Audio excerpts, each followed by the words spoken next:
নমস্কাৰ নিউজ নাওৰ ষ্টুডিঅ'ত মই শ্ৰীমন্ত মাধৱ বৰুৱা চাওঁ আহক কি আছে আজি আমাৰ সংবাদ যোৰহাটৰ ৰমাকান্ত ফুটবল ক্লাবত খেলৰ সামগ্ৰী প্ৰদান কেন্দ্ৰীয় মন্ত্ৰী পবিত্ৰ মাঘেৰিটাৰ নিউজ নাওৰ এক ৰিপৰ্ট যোৰহাটৰ ৰমাকান্ত ফুটবল ক্লাবত খেলৰ সামগ্ৰী প্ৰদান কেন্দ্ৰীয় মন্ত্ৰী পবিত্ৰ মাঘেৰিটাৰ উল্লেখযোগ্য যে যোৰহাট জিলাৰ টিয়ক বিধানসভা সমষ্টিৰ সৰুচৰে আলিকাখৰ ৰমাকান্ত ফুটবল ক্লাবত কেন্দ্ৰীয় মন্ত্ৰী পবিত্ৰ মাঘেৰিটা উপস্থিত হৈ অঞ্চলৱৰ্তী ৰাইজৰ সন্মুখত ৰমাকান্ত ফুটবল ক্লাবক 10 লাখ টকাৰ খেলৰ সামগ্ৰী প্ৰদান কৰে আৰু গৃহটোৰ নিৰ্মাণ কৰিবৰ বাবে 5 লাখ টকাৰ ধনাদেশ প্ৰদান কৰে।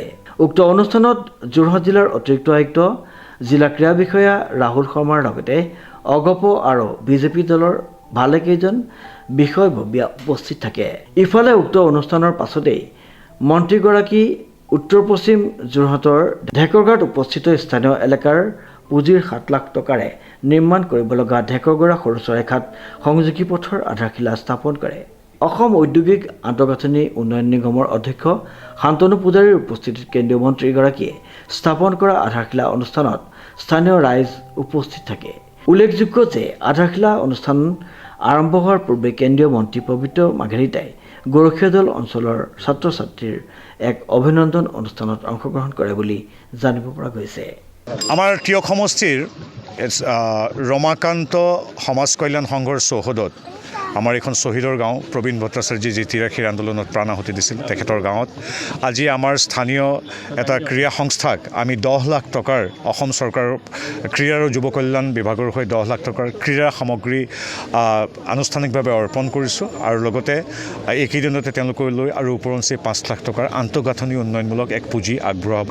ডক্টৰ হিমন্ত বিশ্ব শৰ্মা নেতৃত্বাধীন ৰাজ্য চৰকাৰে ভাষা সাহিত্য সংস্কৃতি আন্তঃগাঁথনি উন্নয়ন শিক্ষা স্বাস্থ্য সকলো দিশৰ লগতে যুৱ কল্যাণ আৰু ক্ৰীড়াৰ ক্ষেত্ৰতো প্ৰণালীবদ্ধৰূপে কাম কৰি আহিছে আৰু তাৰে আজি আমি চাক্ষুষ সাক্ষী হ'লোঁ আৰু এইদৰে 126টা সমষ্টি 126টা সংস্থালৈ 10 লাখ টকাৰ ক্ৰীড়াৰ সামগ্ৰী আৰু আন্তঃগাঁথনি উন্নয়নৰ বাবে 5 লাখ টকা প্ৰদান কৰা হৈছে আৰু আমি গৌৰৱবোধ কৰিছোঁ যে কেৱল আমাৰ বাট পথ দলং স্কুল কলেজ ইত্যাদিৰ উন্নয়নেই নহয় যিদৰে এইখন চৰকাৰে অসমীয়া ভাষাক ধ্ৰুপদী ভাষা কৰাত অগ্ৰণী ভূমিকা লৈছে।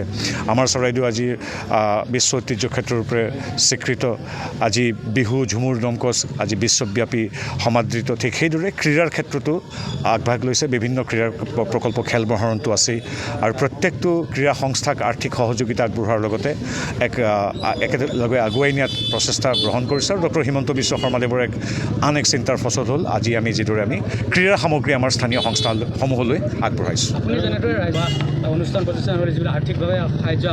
আচৰিত হৈছোঁ স্থানীয় ৰাইজে মোক কৈছে যে এবছৰ হৈ গ'ল আজিলৈকে সাংসদগৰাকীক আমি এই গাঁও অঞ্চলটো বাদেই আমাৰ গোটেই অঞ্চলটোতে দেখা নাই। মই তেখেতক আমন্ত্ৰণ জনাইছোঁ অনুগ্ৰহ কৰি আহক। আমাৰ মানুহে কোনো ডনেশ্যন নিবিচাৰে। আমাৰ মানুহবিলাক বৰ স্বাভিমানী। আপুনি নাহিলেও খুব শ্ৰদ্ধা আৰু সন্মান সহকাৰে আপোনাক এখন গামোচা পিন্ধাব ইয়াত। আমাৰ এইটো অতিথিপৰায়ণ সন্মান কৰা আমাৰ ৰাইজ আৰু তাতে ঐতিহ্যমণ্ডিত যোৰহাট বা আমাৰ টিয়কৰ মানুহখিনিতো অতি অতিথিপৰায়ণ। গতিকে তেওঁ আহক মানুহখিনিৰ লগত কথা পাতক সুখ দুখৰ খবৰ লওক। কিমান আৰু ইংলেণ্ড আমেৰিকা পাকিস্তানলৈ ব্যস্ত আৰু তেওঁ যিহেতু ইমানেই ব্যস্ত গতিকে আমি ৰাইজে আমাক কৈছে যে এতিয়াৰ পৰা আপুনি আমাৰ সাংসদ আপোনাৰ এতিয়া বিভিন্ন ধৰণৰ চিঠি পত্ৰ কিছু আবেদন আমাৰ হাততে দিছে সেইবিলাক আমি বিভিন্ন বিভাগ মুখ্যমন্ত্ৰী বা কেন্দ্ৰীয় চৰকাৰ যাক দিবলৈকে দিম। গতিকে সাংসদৰ দায়িত্বটো এতিয়া আমি পালন কৰিবলগীয়া হৈছে। উপায় নাই। আমাৰ স্থানীয় সাংসদজনটো এতিয়া দেশ বিদেশ ইত্যাদিতে ব্যস্ত।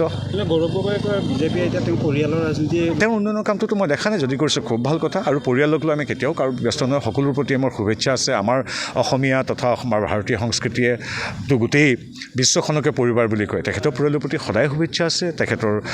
কিন্তু যদিহে এতিয়া ধৰি লওক মোৰে পৰিবাৰ বা আপোনাৰে পৰিবাৰ কিন্তু আমাৰ পৰিবাৰ যদি পাকিস্তানৰ লগত সংযুক্ত হৈ পৰে গতিকে অৱধাৰিতভাৱেই ৰাজনীতিৰ সৈতে জড়িত থকা নথকা প্ৰত্যেকগৰাকী অসমীয়াই এটা প্ৰশ্ন উত্থাপন কৰিবই।